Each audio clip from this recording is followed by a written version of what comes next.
You're listening to the Name Drop Podcast, the brainchild of Indie Consulting, a full-service marketing partner. We are here to reveal the industry experts and brilliant founders behind the marketing campaigns and brands you know and love. In a world where things change fast and marketing is the opposite of static, we are here with a behind-the-scenes look on marketing geniuses and how they find their inspiration, hoping to inspire you along the way. Hi guys, welcome to another episode of the Name Drop Podcast. Today we're sitting down with a media expert in the health and well-being space. She's going to be chatting with us about all things omni-channel / full funnel media, the challenges that brands are facing today when they're thinking about how to best get their customers to know of their brand and to purchase at a variety of points of sale. So whether that be D2C, Amazon, in-store retail, retailer.com, as you guys know, the options are endless. So hope you guys enjoyed the episode and thanks for tuning in. Hello. Hi. How are you? I'm good. How are you? I'm good. How's your day? Busy, definitely after a long weekend. Yeah. But I made it here, so. You made it here? I know, after Labor Day. It's like back to school. It is. Everything, rubber hits the road. It is. Yeah. It's full steam ahead to the end of the year. Yeah. Well, thanks for joining us today. Tell me a little bit about what's going on in your professional life without revealing who you are. My professional life. Currently planning the rest of the year and then figuring out 2025 when it comes to all things media, our partners, our agencies, collaboration, synergies, as well for 6 what we call operating companies, or people probably really know them more as brands. Amazing. So it's busy. Very busy. Yeah. It's always interesting when you're still planning for the year that you're in, and then you also have to plan for the upcoming year too. Correct. Yeah. It's like, how do you prioritize? Try to get ahead of it. I feel like we are more 2025 starting right now, but then you also still have to keep in mind Black Friday, Cyber Monday, Prime Day 2. That's sooner than we think. Finishing back to school. When is Prime Day 2? They haven't said yet, but sometime in October. Okay. It'll be very important. Wow. Yeah, no kidding. Okay, so there's a lot going on in the next few months for sure then. Yes. And the election, which always makes things interesting. Correct. And I mean, and all the primetime TV coming back. Yeah. It'll be interesting rest of the year. For sure. Brag about yourself. What are you really good at? I'm very good at. I would say paid media has always been my bread and butter. Started on the agency side and then now been client side for 5 years almost now, I think. But I'd say I really understand both perspective of agencies, clients, full funnel media, especially when it comes to all the paid media channels, have hands and keyboard experience in the social space as well. So I'd say definitely branding to e-com and D2C. And recently I've learned more of the omni-retail side of the business as well. And CPG, a completely new vertical, but I've also had experience in fintech, finance, and beauty and alcohol. Amazing. Where did you start in paid media? What was your first paid media role? Yes, my first role was at DeChos as a associate media planner. Okay. I happened to intern there after junior year, and then luckily DeChos was one of the, I'd say, anomalies that do give you like offers right away, which is more similar to like a marketing track, or some of the people who get those offers after their finance or consulting. So I knew what I was doing pretty much heading like first few days of senior year, which was very lucky. But I'd say I was working on the American Express account at the time at DeChos, and that really taught me so much from paid media, as well as interactions with clients and ways of working. It was definitely an intense environment, but to this day, I'd say some of the best like media work that I've been a part of, just because of how big the brand was. It was a agency relationship for years, a well-oiled machine. We worked very hard and very late, but it was a great place to start. Yeah. We were just talking about this with the previous guest about she started agency side, I started agency side, and that being just a really good place coming out of college to, if you want to work in marketing, get your chops. I would say definitely recommend starting an agency, especially if you're not in the marketing tracks at some of these business schools, because you can go into it. You can switch, potentially maybe not as soon as some people would like, but I think it's important to learn that side of the business, or even some of the bigger publisher side of the businesses, before going to that client side. If you don't happen to be in a rotational marketing program, it is possible to get there. Yeah, definitely. So talk a little bit about the omni-channel media world today. I guess first, how do you define omni-channel? Great question. I'd say when I always think of omni now, I do think of more the retail media space, but it depends what lane and world you're sitting in at the company. But omni can mean, in my mind, and I like to use the word full funnel better than omni, because it can take in consideration both your own e-commerce sites, potentially if you have stores, which is not my situation, but there are beauty brands that do have their own stores. That's another channel of revenue. Plus you have the retailers and then Amazon. Mm-hmm. So in my space right now in the CPG world, and for the operating companies I work on, it's the e-commerce D2C. I'd say and Amazon are our biggest, and then the other retail partners of Walmart, Target, grocer as well.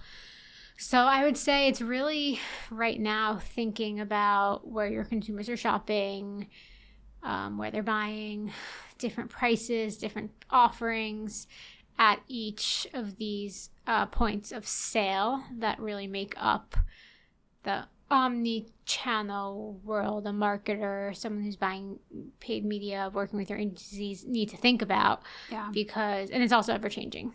Everyone's competing with each other. I'd say the consumers are constantly looking for the best price. Mm-hmm. And so no one's really loyal, I'd say, to where they purchase, or probably even a brand potentially right now too. Yeah, no, it's a great point. Where do you see, whether it be in your existing role or even just externally, people investing the most to drive towards each one of those 3 points of sale? So are people investing more towards Amazon, their D2C, or to traditional retailers?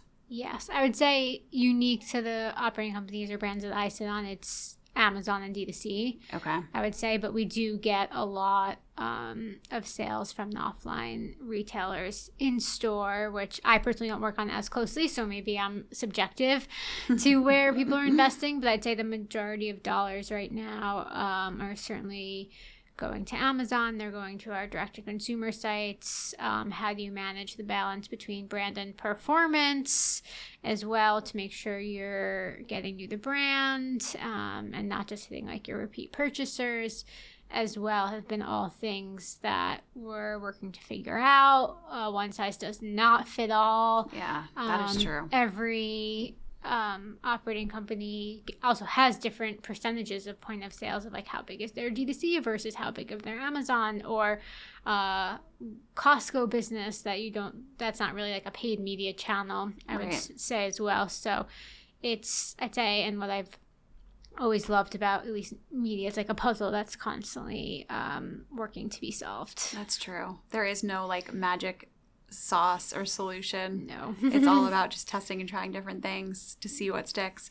So you mentioned this before, but there's all these different paths to purchase and points of sale for customers today. You kind of spoke to people price shopping a lot. Do you think that's what motivates people to buy at these different points of sale, or is it more habit-based? What's your take on that? Yeah, I think it's a combination of both. I mean, you've seen the rise of subscription and subscription models, and that's something that the consumer doesn't have to think about. They know that it's on auto pay, it's going to auto ship, and it's going to show up, especially if it's something that you use monthly or daily as well. So that makes sense for that consumer. I would say, especially heading in the back half of the year, sales is always a big one. I think we have more time periods in 2H and 1H that consumers are always going to be looking for where's the best discount that is potentially happening. And then you also have, I'd say, honestly, the influencer and social media that just, if someone's right now, and this is on all industries, if there is a brand, a company doing such strong marketing, like that's going to be in your head. Yeah. And it doesn't necessarily mean it's the best one, but I think even I've fallen subject to it, but there's definitely who's doing really well on social probably is going to be the forefront of a consumer's mind. They're going to be wanting to think about it, ask about that product, and probably potentially order that one too. Yeah. I mean, it's good to hear that there's some power and impact in that still, and that people aren't just looking for what the cheapest option is or what the latest promotion is. I mean, sure, those things matter, but people want to be associated with brands that are aspirational too. Right. I'd say that the rise, I think, also of cleaner, healthier, better for you has been popular, especially in my space that I'm in currently, in my operating companies as well. So I think there's a lot of aspects, and I also think it's very different between who you're targeting. For sure. And how it changed for Gen Z versus Y versus millennials as well, and what people's priorities are. Yeah. What do you think the biggest challenge is for brands as they think through their full funnel media investment strategy? I think it's probably taking risks of sacrificing short-term profits for maybe longer-term gains, or trying to grow right away, and then you're sacrificing your profit. So I think I've always said, and what I think I've learned from the agency side is, if you don't fuel the funnel, if no one knows about you, how are they going to take that final lower funnel purchase action, no matter where they're checking out? So it's definitely the balance of what's brand versus performance, and having good creative. Yeah, so that you can actually build that brand presence and consideration. Right. Yeah. Because you could have creative that I've even looked at has just product images, or it's like shop now, but what is that? What is it really? What's the messaging you're trying to accomplish and get the consumer to realize and think about your brand versus assumptions being made? Yeah, no, for sure. I feel like probably a decade ago, it was all about the brand, building your brand consideration, your brand equity, your brand power. And then the pendulum really swung with digital media into it all being lower funnel, performance-based, conversion. And I feel like now we're getting back to a good mix. Yeah, I agree. That does make sense, because also you've had so many of these smaller startups that start just on the lower funnel and purchase, and at some point you tap out. And if you don't change, and if you don't stop becoming like ROAS or CAC obsessed, how the costs are going to keep going up. Yeah. What advice would you give to brands who are trying to figure out that model? Yes, I would say there's never a good solution, or everyone's always trying to still figure it out. Yeah. Even today, but I think it's being open to test and new channels, and also being patient. Just because it doesn't work in a few weeks doesn't mean that you're not going to see the change eventually as well. So it's really also thinking about different metrics to craft that overall importance of whatever objective you're trying to hit. Yeah, I agree. I think coming to peace and to terms with the fact that it's never going to be perfect. I feel like I even held on to that utopic dream for a while of one day I'll have a full data feedback loop on every part of my media investment, and I'll know exactly what's moving the needle where. And that's just not the world that we live in. But consistency and having the right KPIs are key. Agreed. And learning if there's other people or other brands that you can learn from too, depending on how you're structured. Yeah. I think it helps, but the competition is always going to stay, if not increase. Absolutely. What relationship has been most impactful on you in your career? I would honestly say my relationships I think I've built the last 2 years. I think if I told my younger self to stay in touch with like old bosses, or find a mentor at my current jobs, like I wish I had done that. But a few years ago when I was looking for a new role, I joined some marketing communities in the city and reached out and found, I'd say, who is probably one of my mentors now.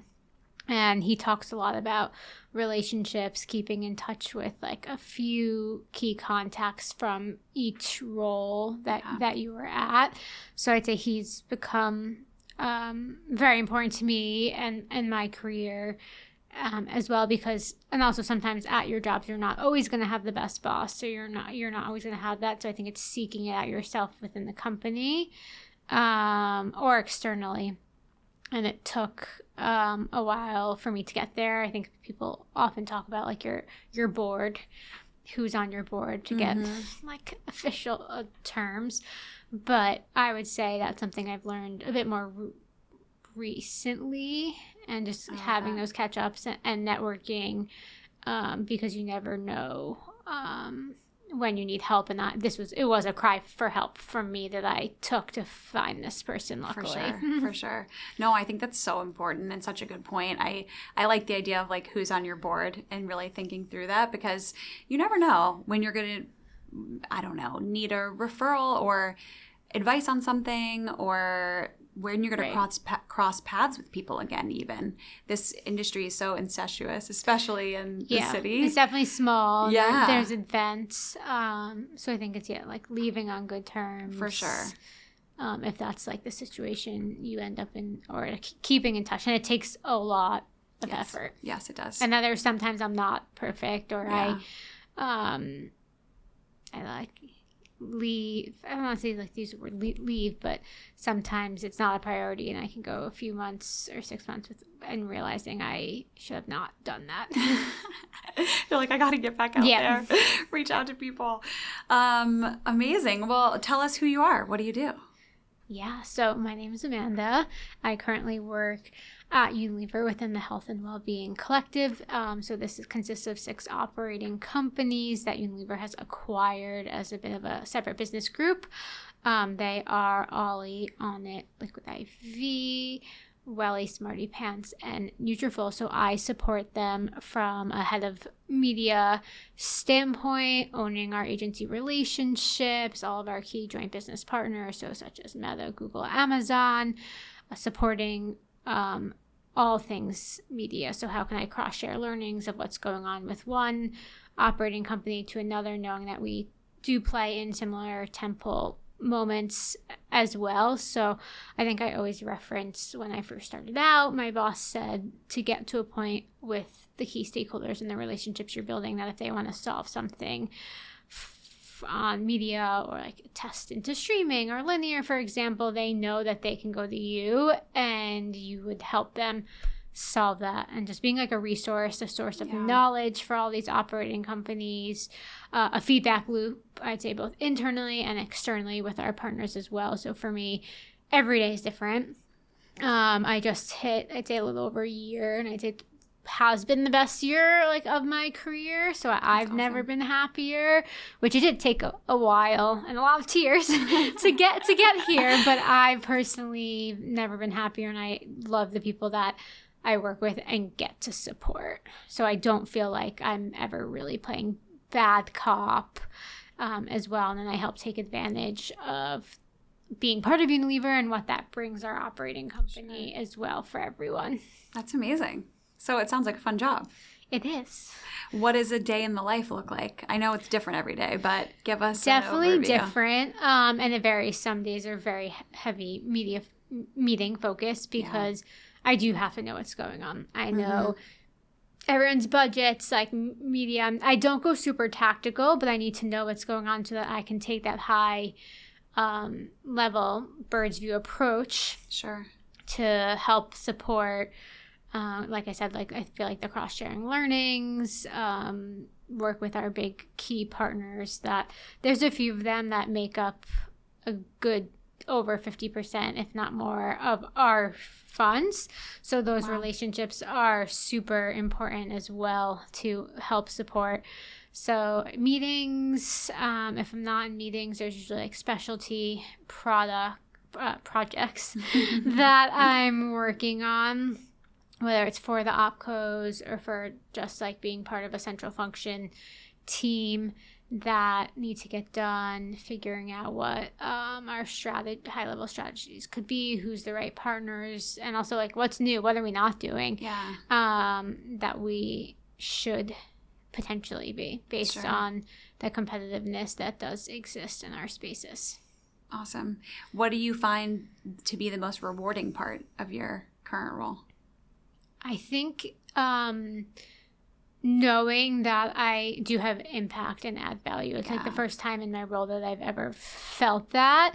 And I mean, I hear it from the key stakeholders that I support, especially when I've hit my 1 year, and definitely people said to me like, what, like, one, can't believe you've only been here for a year, but like what an impact that you've had, and just being able to help them or help them achieve something or answer a question or point them in the right direction if I don't know it myself, like who potentially may. Yeah, that's awesome.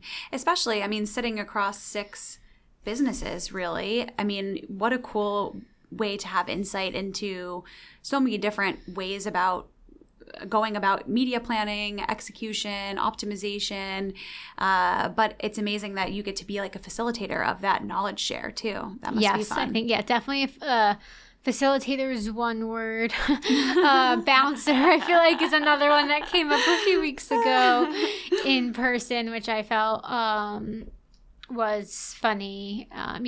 Change maker. I have a lot of knowledge that, and I'm a team of 1+, where I have a counterpart that works more on the Omni side, and then I also have a bunch of consultants that help me make, including people from your team, my lives easier on some of the other projects that I do touch that somehow fall into like head of media as well. It's like a catch-all. Yes, catch-all measurement, first-party data. We can add into that title as well. But I love it, and I've learned a lot in the last year, especially on the e-com side of it. And I didn't know like retail coming into this as well. So understanding not the business side of it, but also, I mean, media tactics are similar, but it's a whole different game than also like your D2C and when it all works together. Yeah. What do you find to be the biggest challenge in crafting this really full funnel investment strategy that helps all 6 businesses move into growth? Like, what is, I mean, I'm sure there's a lot of things that are hard about that, but a few things come to mind. I think are the 6 operating companies that I touch on, their media budgets are all extremely different, and we're talking like from just a paid media, not total BMI, but like $2 million for the year to $100 million. It's a huge gap. Huge variance. Where the main point of sales are, internal resources, creative resources, as well. I think those are definitely, that makes it fun and challenging at the same time. Like, how can we make the most out of a certain amount of money? Versus, but everybody has a different model. Right. Versus always on. Right. Campaigns, big brands. I mean, I think also how spread thin potentially the people I work with are. Yeah. As well, too, of how much their responsibilities for sure are, no matter what level they are. And I think all the external factors I was going to ask about that, going on too, not even just in our world, but I think you have, I mean, big ones right now that we're facing, especially the retailers. I mean, what's the right promotion, buy box issues, reseller issues, as well, that make the industry, and we're all facing it, super challenging. And then you have changes in regulations, you have media partners that are also constantly changing and going through their own external situations as well. And then, of course, everything that's gone on this year. And I think the hesitancies of how in the back half of this year, potentially, that can really sway potentially how consumers are going to shop. Yeah, for sure. Yeah, I'd imagine that every day you're probably reprioritizing what you need, what the most important things are that you need to spend your time on. Yes. Because you could spend your time on like so many different things. Yeah, and I'd say that's also another challenge that I have is I don't have time to go super tactical. Right. And my time technically is supposed to be like more skewed towards percent media budgets and the bigger ones as well. So how do I not forget about the little ones as well? Being in the central role, sometimes too, you only hear the bad and the complaints versus the positive and the good. So it's also, that's recently been the challenge of myself of needing to pause or take a step back. And realize like we've done a lot of really amazing things this year and figuring out just how we keep going. Yeah. Absolutely. How do you think that your experience on the agency side has benefit your experience today? Yeah, I think it was a big factor of one of the reasons why I got the role, especially coming external to a company that does do a lot of internal transfers as well. But I think it's knowing how agencies work, knowing what's when to push them, when actually timelines there isn't flexibility on, and also having hands-on keyboard experience too. I think if you ask me, I did it for way too long than I would have liked, but it did teach me a ton of good skills, even though if I feel like I tried to build an ad now, all the interfaces would be so different. Seriously, right? But I do think just from a communication, ways of working with all the partners. A lot of this contacts I still work with are still in the sales sides of roles, so probably at different companies too. So I think it was good foundations for me as I took like a bigger role on the client side and helped to become like a decision maker versus reactive. On the agency side, sometimes you get in a cyclical pattern that eventually you don't want to do anymore unless you love it. There are people who stay at agencies forever, and if that's their thing, then keep going. Right. More power to you. Exactly. I mean, I think too you're sort of in a little bit of a service role today still. I mean, I know you have strategic leadership with the opcos, but they come to you with questions and wanting your POV on things, and you're acting almost as a consultant to the groups too. Yes, that's a good way to put it. Actually, I was interviewing someone earlier for a role who actually said something very similar. You're like a little agency in yourself. And at first I was, to your point of how you phrase it now, yes, you're correct. When this person said it, I was like, but we're not really. But we are. Or I am. Or there's only a few of us. So I don't have a big team. So it is a good point. But I think so. It's knowing how to handle an agency side and be like client facing, even though I'm on the client side, I think helps with the building relationships, being able to think more strategically as well. So in the sense of central role, yes, is like an agency, but I think I said to this person back, but we're not, I don't feel like I've ever really in this situation, maybe a few times where it's like I'm playing bad cop. Right. Or bossing people around. And I've sat in the previous role in the central function that it just didn't work. So I'm grateful that this one does, and we're seeing it in positive light, but some people do feel threatened sometimes that we're going to tell them what to do as well, but it's not this way at all.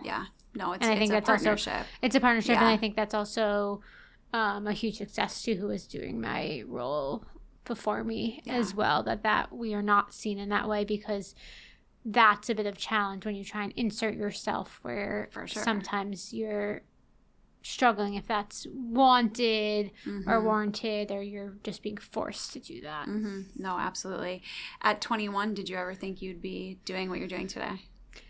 So it's interesting because I was thinking about this. At 21, so I was at the University of Michigan, and Unilever does recruit heavily out of the school. And I remember I did attend. I wasn't in the business school, so at the time, and now colleges have changed, there wasn't really a marketing minor or track when I was there, and now that's like a huge thing, which is great to see, but I couldn't take advantage of that. So if you were not in the formal like business school, you weren't really part of like all the big company recruiting, and whether it's for internships or then jobs after.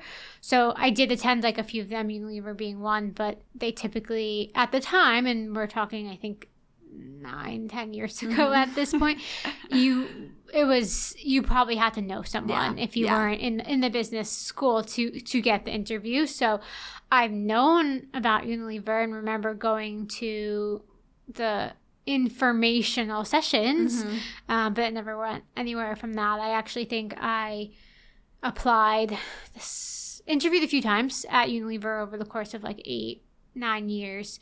So I always had my eye on the company, and maybe is foreshadowing. But no, I always definitely saw myself going client side, but I think I finally just found right role and right company, and also right part of the company too, that I came in having some little startup experience, having some agency experience, having some big brand experience as well, that I've dabbled in a bunch of different areas within the industry, different verticals, that I did get this job, luckily, and feel so lucky. Right role, right time. As well.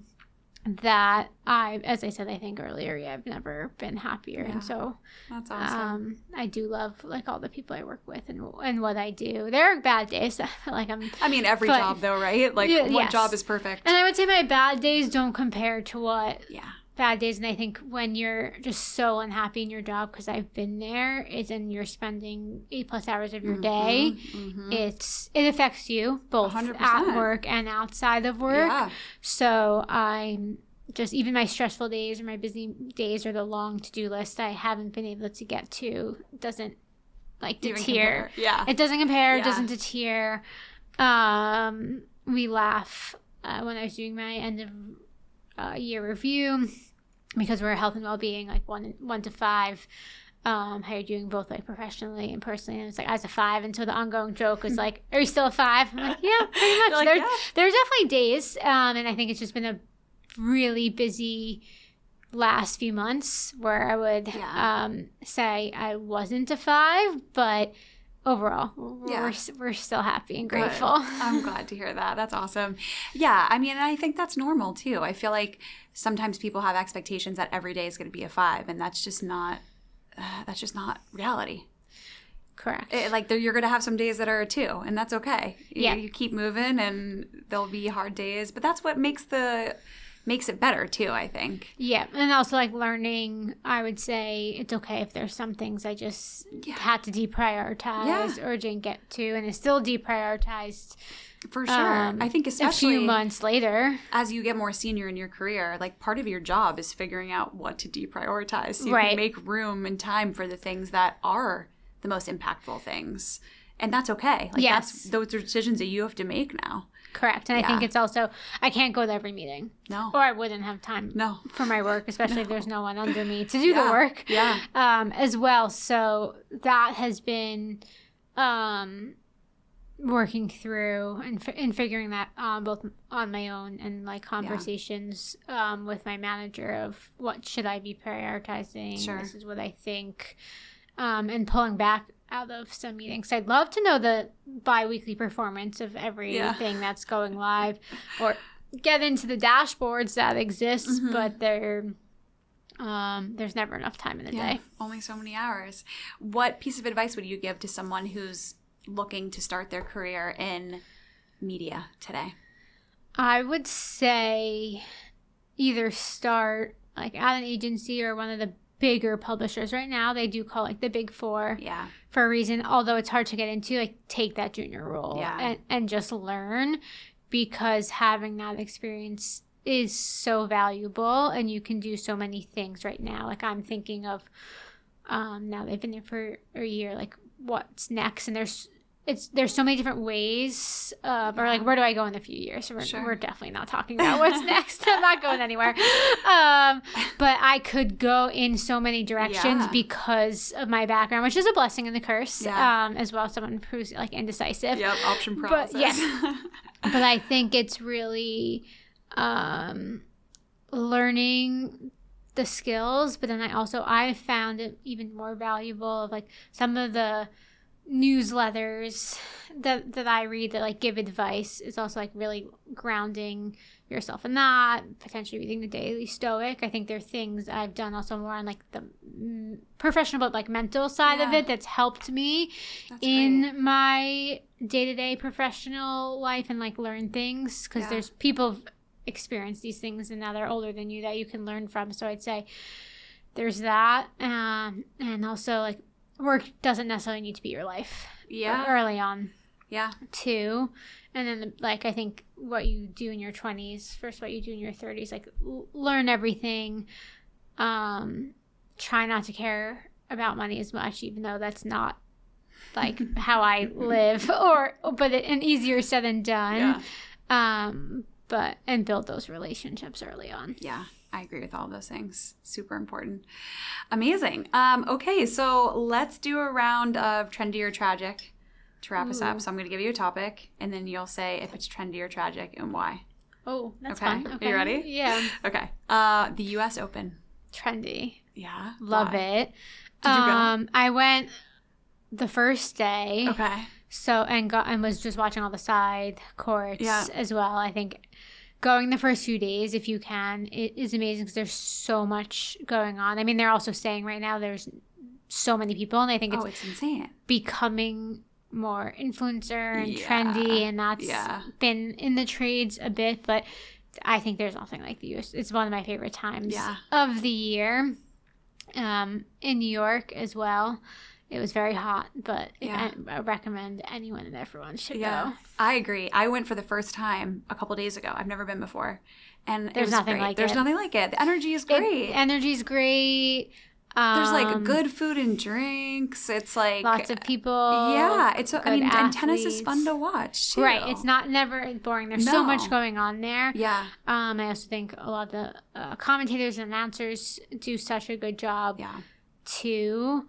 It's great. I know. I was saying to someone last week of we have to get in there. We have to somehow do an activation. That would be really cool. Hoping, fingers crossed, have some TV spots next year. But there's I think nothing like it. It's an interesting it's always the last tournament of the year. Coming off the Olympics, I think it's also been very interesting what's happened with the players, but I love it, and it's far. It's annoying to get to for some people, but more leaving. But everyone should go if you can. I agree. Ooh, so maybe 2025. Who knows? You'll see a brand out there. Maybe. Okay, Brat Girl Summer. Don't know what that is. So I'm going to say tragic. Oh it is tragic. Am I living under a rock? I've had a lot going on. You have had a lot going on. So, okay. Brat Girl Summer, Charlie XX released an album at the beginning of the summer that's called Brat. Okay. And then there's just been this whole ripple effect of Brat Girl Summer, and like everything's in lime green, and there's this whole like persona of what it means to be a brat and how it's different. Being a brat is different. Is this like the new hot girl summer? Exactly. I forget single. Yes. And I think it's tragic at this point. Like once brands are on it, it's done. I think someone on our team said that, and I co-sign. Like enough. Some people kill things. I'm over the brat girl. Yes. Summer. Well, I mean, I'm still wearing white after Labor Day, so I don't know if that's allowed. But yes, summer's over. Yeah. Technically not, but back to school.